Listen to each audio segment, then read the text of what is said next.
Hello and welcome to this week's Code Cookie. My name is Erik as usual. This week we will do something a bit more tricky than we've been doing previously and do some real code. And that's the plan of the series has been that I'd start a little simpler and then we escalate into deeper stuff later. So today we'll be doing our own plugin with its own drop-downs and web services, and I wanted to make some fun plugin, something that I can relate to whatever, and so I decided that we should go with creating a League of Legends API or League of Legends plugin. So what is League of Legends? It's a very competitive online multiplayer game where you team up with five or in a team of five against another team of five, and you select one of 146 unique champions, and you collect gold and you level up and you buy weapons and you take objectives and try to do everything you can to eventually get to the nexus of the enemy team and destroy it. And what you're seeing on your screen now is the one of the World Cup matches from this this autumn, actually, where the European team Fnatic is beating the Chinese team RNG in a very cool game.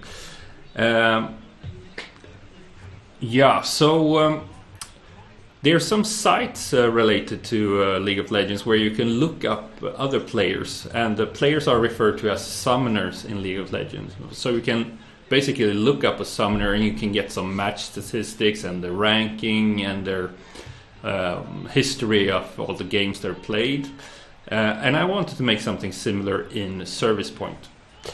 This is a cool moment here, but they take that's the objective. You take down the Nexus, all rise up and they win. Very cool stuff. Goosebumps.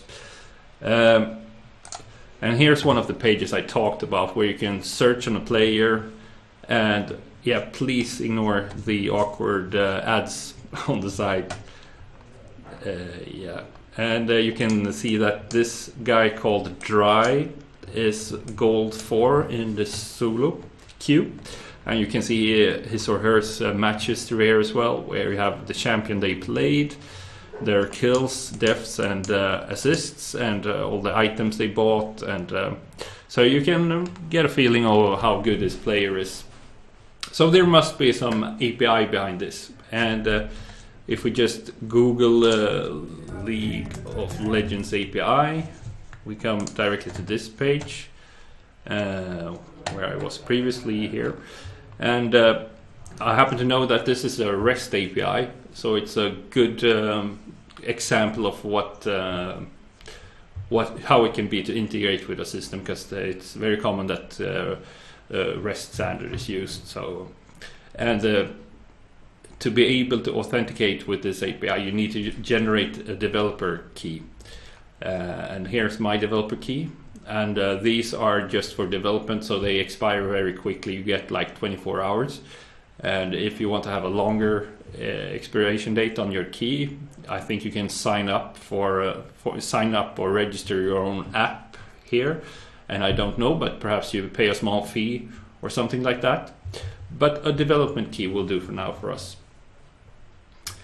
So let's start by generating a key, because we'll surely need that sooner or later.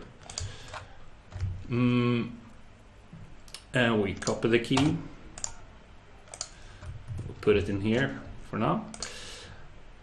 And we want to create a service as well. So we can start with creating a service. I'm going to call it Find Summoner.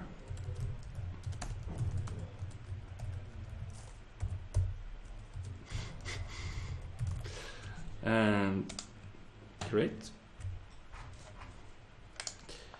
and we add a dynamic drop down just as a placeholder for now. Call it Summoner.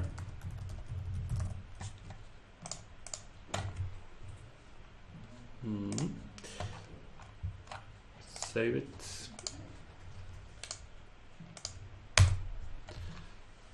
There we have it. It's not much to see in there now. Okay, so the objective here is to create a drop-down where we can search on the summoner and get a result of the summoner. And if you select the summoner, we should do a lookup on that summoner and show some match details. And I think I want to show it in a table, but I don't want to use a table page for this. I want to do it another way. I want to generate a HTML table on the fly, and we have stuff for that. So we need to create the structure or the folder structure and some files for our plugin before we can start typing any real code. So if we look on our new docs site, which I really want to plug because it's so much better than our old documentation site, and we have some great tutorials in here, and we have some very good code examples, as you'll see. We just go under reference and click on data sources, and we scroll down a bit here, and we have a quick start guide. Credit to Daniel for creating this.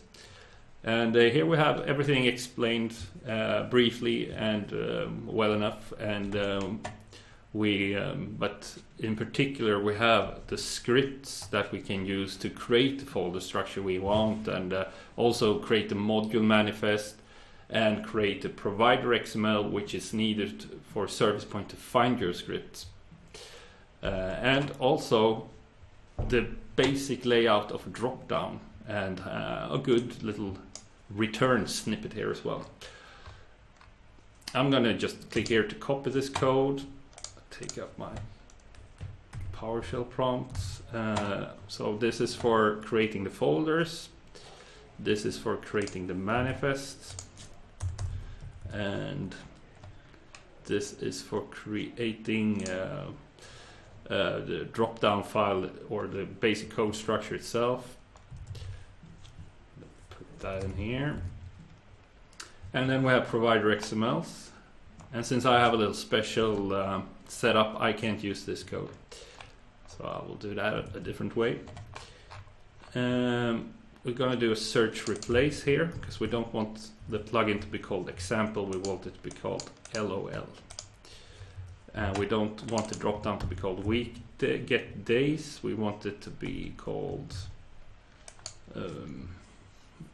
summoner.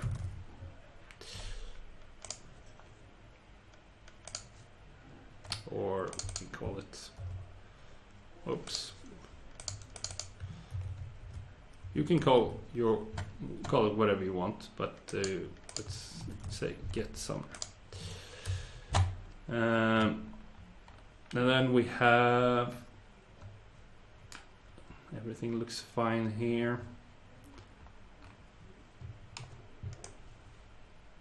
Good. I'm gonna run this. Seems to work.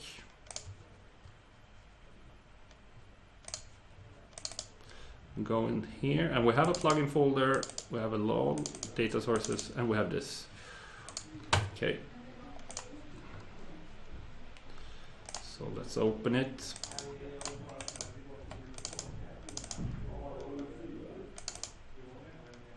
Okay, so here's the basic structure.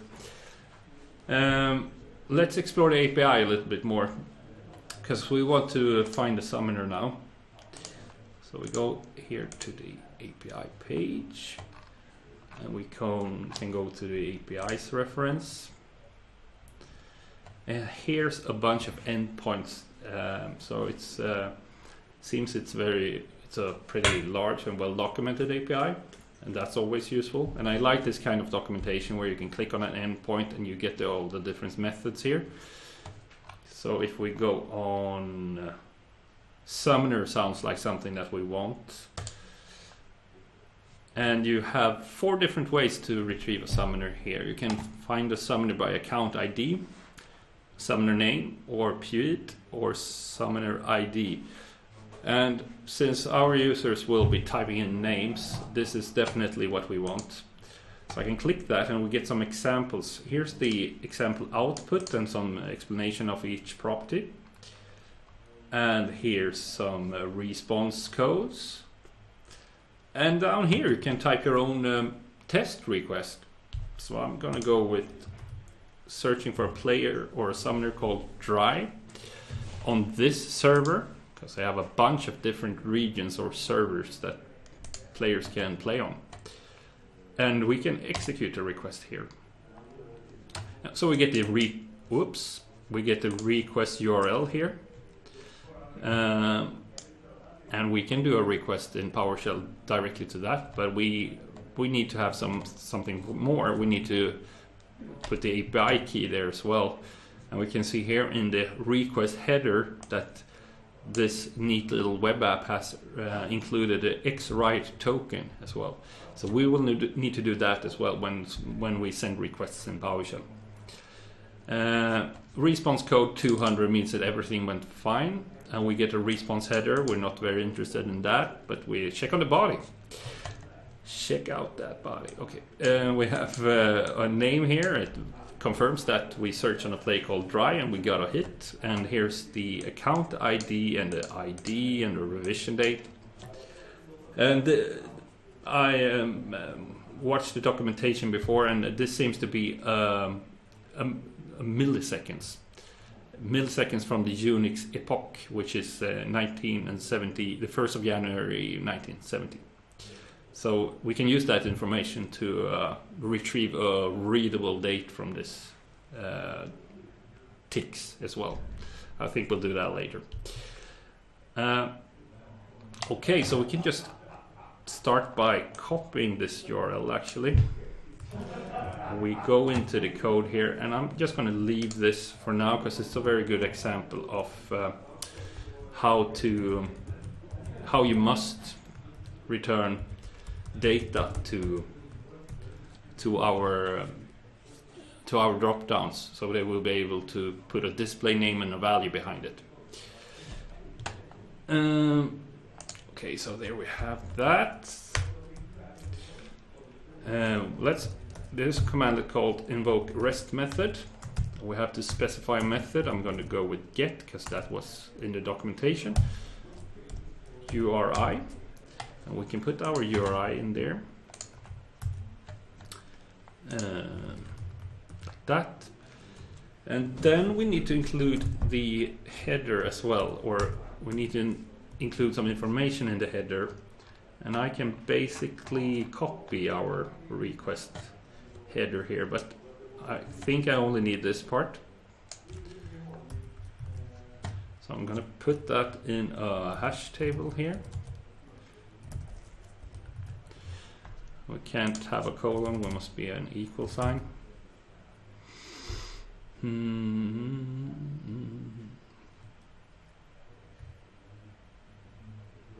Okay, let's try that out. And so now I have provider XMLs in place as well, so I should be able to find it here. Get summoner, good.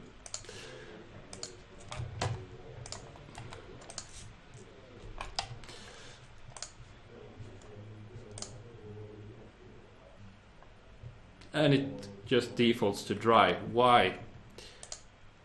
Monday. Okay, cool. I need to click searchable as well because I want to be able to actually type something in here. But we get dry back anyway, and the reason for that is we have this method gets ran once you go into the form, and this method actually calls the search method and throws in the config file as well. And the search method just performs our static request here, and it seems to work. I can do it dry as well.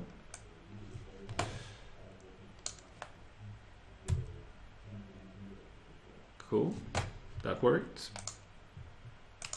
Let's put it in, make it a little neater.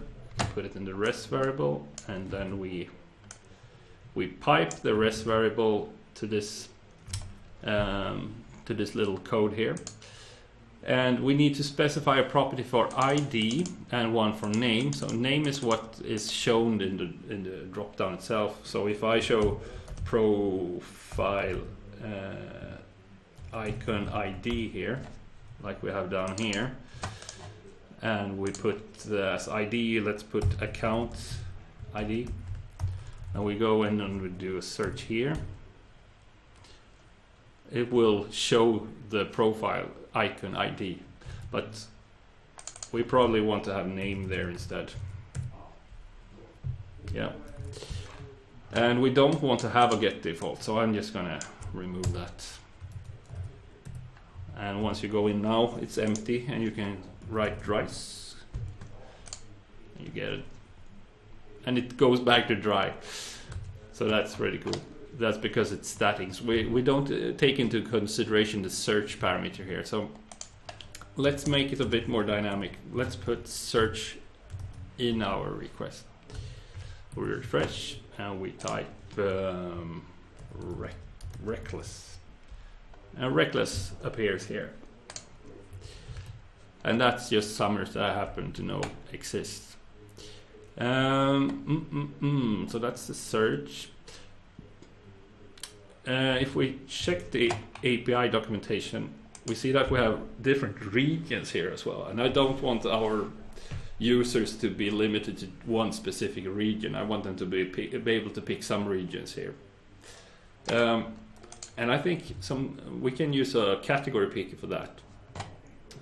So if I return something here like Europe West, let's take another one, North America, and we go back here and refresh, we get a category picker as well. So when we do our search, we want to check the category that the user has selected, and we get the selected category in the category variable in our search function. And if we look on the API again, we have this URL. It says EUW1 here. If I change to Japan, it gets changed in the URL. So if we put $category here, and category will be Europe West if they selected Europe West. So that's not very neat. So I prepared a little code for that. Actually, we should use a switch clause. I think that's the prettiest thing we can use in this scenario. So if the category is Europe West, the region variable will be set to EUW1 and so on, and we'll default to the European region as well. So let's take this region variable and put it in the place of the category variable there.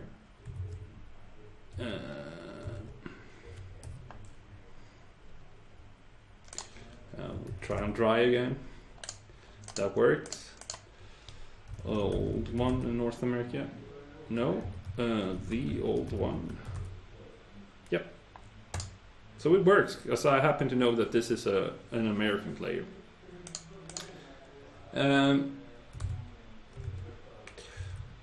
Okay, so we need to think about this key and how we handle that, because perhaps we'll have multiple drop downs and web service and activities or whatever for our plugin, and we don't want to have the key stored in every function or method in our module. So we need to centralize this configuration, and a good way to do that is to use $config, which is actually carrying all the configuration from our provider XML that we created with script earlier. So if I just open my providers XMLs, I can add my own configuration key here. So I can call it API key value and make sure you write it correctly, because if you get an error there, you will get an error.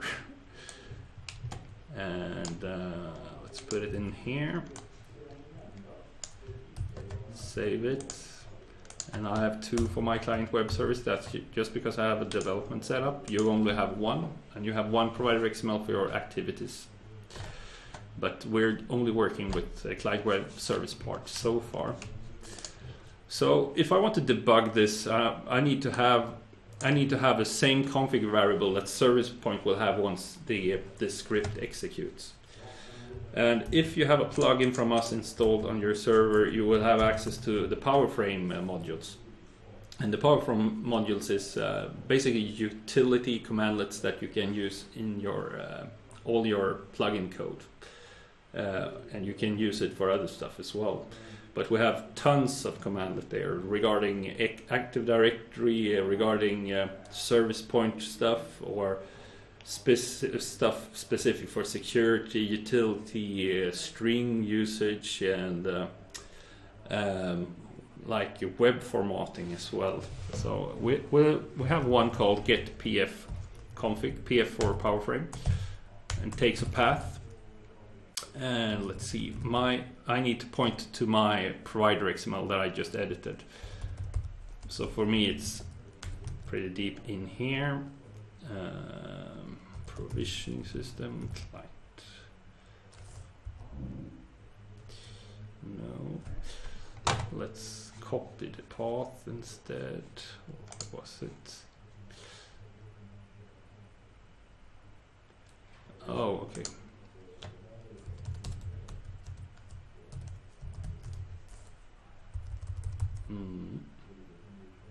There. And log. So if I have a look on this variable now, I have the script path. I'm not very interested in that, but Zervicepoint is, and API key. So I can access API. This is a hash table, so I can access this way. And I should be able to just take this and replace there. So get pf config is a good way to good command to use when you're debugging, or as in our case, creating your own plugin. Okay, let's have a quick test.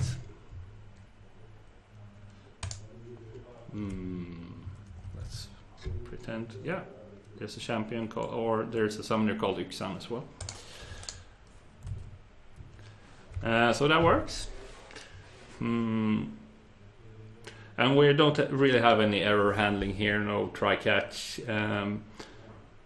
I don't think it's very useful in this scenario. Perhaps I'm wrong, but there's no way to give feedback to the end user here. So when this blows up, if this blows up, we get an error in the event log on the server, on the Zervicepoint server, which will point to the error and the line of code. But so we can't send anything back to the end user with a drop down.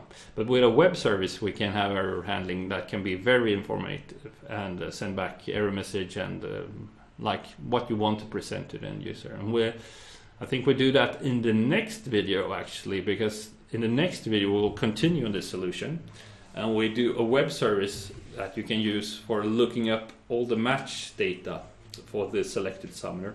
And I want to present it in a table form, but I don't want to use a table page. I want to use a usual service. And I show you how to do that. And I think it will be a bit complicated as well, because as I saw on the API, we need to combine tons of different endpoints to get the data we want. So we'll handle that next week, and hope you have a pleasant weekend, and talk to you soon.